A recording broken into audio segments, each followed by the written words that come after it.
युद्ध कांड 33वां सर्ग। शर्मा का सीता को सांत्वना देना, रावण की माया का भेद खोलना, श्री राम के आगमन का प्रिय समाचार सुनाना और उनके विजय होने का विश्वास दिलाना। विदेह नंदिनी सीता को मुंह में पड़ी हुई देख शर्मा नाम की राक्षसी उनके पास उसी तरह आई जैसे प्रेम रखने वाली सखी अपनी प्यारी सखी से के पास जाती है।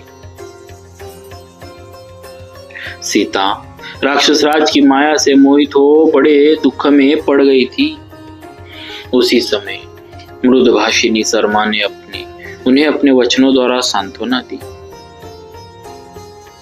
शर्मा रावण की आज्ञा से सीता जी की रक्षा करती थी। उसने अपनी रक्षणिया सीता के साथ मैत्री कर ली थी। वह बड़ी दयालु और दृढ़ संकल्प थी। शर्मा ने सखी सीता को देखा। उसकी चेतना नष्ट सी हो रही थी, जैसे परिश्रम से थकी हुई घोड़ी धरती की धूल में लौटकर खड़ी हुई हो।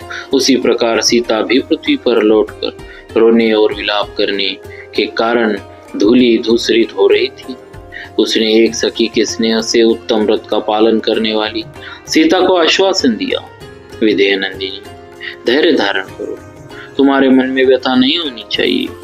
भीरु, रावण ने तुमसे जो कुछ कहा है और स्वयं तुमने उसे जो उत्तर दिया है, वह सब मैंने सखी के प्रति स्नेह होने के कारण सुन लिया है। विशाल लोचने, तुम्हारे लिए मैं रावण का भय छोड़कर अशोक वाटिका में सूने गहन स्थान में छिपकर सारी बातें सुन रही थी। मुझे रावण से कोई डर नहीं है। मिथिलेश कुमारी, राक्षस राज रावण जिस कारण यहाँ से घबरा कर निकल गया है, उसका भी मैं वहां जाकर पूर्ण रूप से पता लगा आई हूँ। भगवान श्री राम अपने स्वरूप को जानने वाली सर्वज्ञ परमात्मा है। उनका सोते समय वध करना किसी के लिए भी सर्वथा असंभव है।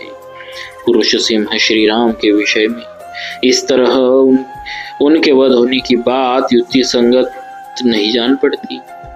वानर लोग वृक्षों के द्वारा युद्ध करने वाले हैं, उनका भी इस तरह मारा जाना कदापि संभव नहीं, क्योंकि जैसे देवता लोग देवराज इंद्र से पालित होते हैं, उसी प्रकार ये वानर श्री रामचंद्र जी से भली भांति सुरक्षित है। सीते, श्रीमान राम गोलाकार बड़ी भुजाओं से सुशोभित, चौड़ी छाती वाले, प्रतापी, धनुर्धर, सुगठित शरीर से युक्त और भूमंडल में सुविख्यात धर्मात्मा है। उनमें महान पराक्रम है। वे भाई लक्ष्मण की सहायता से अपनी तथा दूसरों की भी रक्षा करने में समर्थ है। नीति शास्त्र के ज्ञाता और कुलीन है। उनके बल और पौरुष अचिंत्य है। वे शत्रु पक्ष के सैन्य समूह का संहार करने की शक्ति रखते हैं। शत्रुसूदन श्री राम कदापि मारे नहीं गए। श्री राम की बुद्धि और कर्म दोनों ही बुरे हैं। रावण की बुद्धि और कर्म दोनों ही बुरे हैं। वह समस्त प्राणियों का विरोधी, क्रूर और मायावी है। उसने तुम पर यह माया का प्रयोग किया था। वह मस्तक और धनुष माया द्वारा रचे गए थे। अब तुम्हारे शोक के दिन बीत गए। सब प्रकार से कल्याण का अवसर उपस्थित हुआ। निश्चय ही लक्ष्मी तुम्हारा सेवन करती है। तुम्हारा प्रिय कार्य होने जा रहा है, उसे बताती हूँ, सुनो। श्री रामचंद्र जी वानर सेना के साथ समुद्र को लांघकर इस पार आ रहे हैं। उन्होंने सागर के दक्षिण तट पर पड़ाव डाला है। मैंने स्वयं लक्ष्मण सहित पूर्ण काम में श्री राम का दर्शन किया है।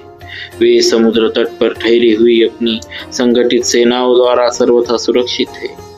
रावण ने जो शीघ्रगामी राक्षस भेजे थे, वे सब यहाँ यही समाचार लाए हैं कि श्री रघुनाथ जी समुद्र को पार करके आ गए। विशाल लोचने, इस समाचार को सुनकर यह राक्षस राज रावण अपने सभी मंत्रियों के साथ गुप्त परामर्श कर रहा है। जब राक्षसी शर्मा सीता से ये बातें कह रही थी, उसी समय उसने युद्ध के लिए पूर्णतः उद्योगशील सैनिकों का भैरवनाद सुना। डंडे की चोट से बजने वाले धौसों का गंभीर नाद सुनकर मधुरभाषिनी शर्मा ने सीता से कहा, भीरू, यह भयानक भीरीनाद युद्ध के लिए तैयारी की सूचना दे रहा है। मेघ की गर्जना के समान रणभेरी का गंभीर घोष तुम भी सुन लो। मत वाले हाथी सजाए जा रहे हैं, रथ में घोड़े जोते जा रहे हैं और हजारों घुड़सवार हाथ में भाला लिए दृष्टिगोचर हो रहे हैं। जहां तहां से युद्ध के लिए सन्नद्ध हुए सहस्त्रों सैनिक दौड़े चले आ रहे हैं। सारी सड़कें अद्भुत वेश में सजे और बड़े वेग से गर्जना करते हुए सैनिकों से उसी तरह भरती जा रही है जैसे जल के असंख्य प्रवाह सागर में मिल रहे हो। नाना प्रकार की प्रभा बिखेरने वाले चमचमाते हुए अस्त्र शस्त्रों, ढालों और कवचों की वह चमक देखो। राक्षस राज रावण का अनुगमन करने वाले रथों, घोड़ों, हाथियों तथा रोमांचित हुए वेगशाली राक्षसों में इस समय यह बड़ी हड़बड़ी दिखाई देती है। ग्रीष्म ऋतुओं में वन को जलाते हुए दावा नल का जैसा जाज्वल्यमान रूप होता है, वैसी ही प्रभा इन अस्त्र शस्त्र आदि की दिखाई देती है। हाथियों पर बजाते हुए घंटों का गंभीर घोष, रथों की घरघराहट सुनो और हिनहिनाते हुए घोड़े तथा भांति भांति के बाजुओं की आवाज भी सुनो। हाथों में हथियार लिए रावण के अनुगामी राक्षसों में इस समय बड़ी घबराहट है। इससे यह जान लो कि उन पर कोई बड़ा भारी रोमांचकारी भय उपस्थित हुआ है और शोक का निवारण करने वाली लक्ष्मी तुम्हारी सेवा में उपस्थित हो रही है। तुम्हारे पति कमल नयन श्री राम क्रोध को जीत चुके हैं। उनका पराक्रम अचिंत्य है। वे दैत्यों को परास्त करने वाले इंद्र की भांति राक्षसों को हराकर सम्रांगण में रावण का वध करके तुम्हें प्राप्त कर लेंगे। जैसे शत्रुसूदन इंद्र ने उपेंद्र की सहायता से शत्रुओं पर पराक्रम प्रकट किया था, उसी प्रकार तुम्हारे पतिदेव श्री राम अपने भाई लक्ष्मण के साथ सहयोग से राक्षसों पर अपने बल विक्रम का प्रदर्शन करेंगे। शत्रु रावण का संहार हो जाने पर मैं शीघ्र ही तुम जैसी सती साध्वी को यहाँ पधारे हुए श्री रघुनाथ जी की गोद में समोद बैठी देखूंगी। अब शीघ्र ही तुम्हारा मनोरथ पूरा होगा। जनक नंदिनी, विशाल वक्षस्थल से विभूषित श्री राम के मिलने पर उनकी छाती से लगकर तुम शीघ्र ही नेत्रों से आनंद के आंसू बहाओगी। देवी सीते, कई महीनों से तुम्हारे केशों की एक ही बेनी जटा के रूप में परिणत हो जो कटी प्रदेश तक लटक रही है, उसे महाबली श्री राम शीघ्र ही अपने हाथों से खोलेंगे।